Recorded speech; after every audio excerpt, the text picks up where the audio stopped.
A Georgia judge is refusing to dismiss misconduct charges against the former district attorney accused of hindering the investigation into the 2020 shooting death of Ahmaud Arbery. Former Brunswick DA Jackie Johnson is accused of trying to keep her former investigator Greg McMichael from being arrested, along with his son and another man, in connection with the killing of the 23-year-old Brunswick jogger.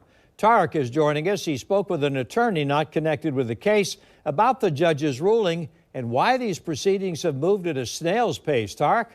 Well, prosecutors allege that Johnson was in repeated contact with Gregory McMichael, as well as the Waycross district attorney and other law enforcement officials after Arbery's murder.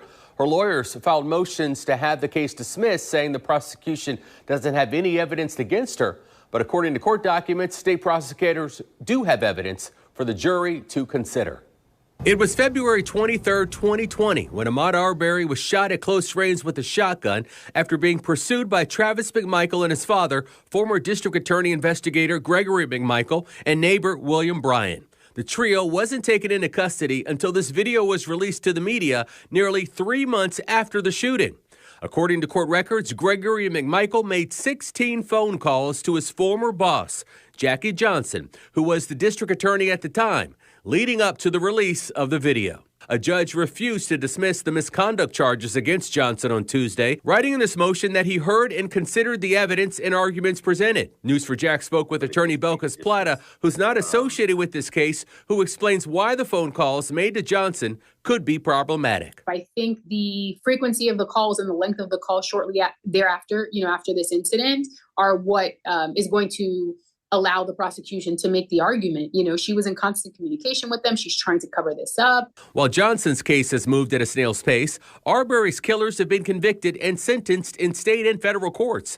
The McMichaels each receiving a second life term sentence on federal hate crimes, while the man who shot the video, William Bryan, got an additional 35 years in prison. Plata says Johnson's case may be moving along slowly because of her high authority capacity in the criminal justice system in Georgia. And so it presents its own share of problems in trying to find a completely impartial judiciary. And so over her tenure, she's met with a multitude of attorneys, judges, police officers. News4Jax asked Plata if intentionally trying to delay the case is a sound legal strategy for the high-profile lawyers who are representing Johnson. I don't really think there's a benefit in delaying. You want things when things are fresh in people's minds. If you have a defense theory, you want to be able to present that. And the longer you extend it, the more difficult that may be. In this case, it might be the contrary, that they're hoping that the dust settles in this case. And I think Ahmaud Arbery is a fixture in everyone's minds. Everyone watched that video. And so people want justice to be served.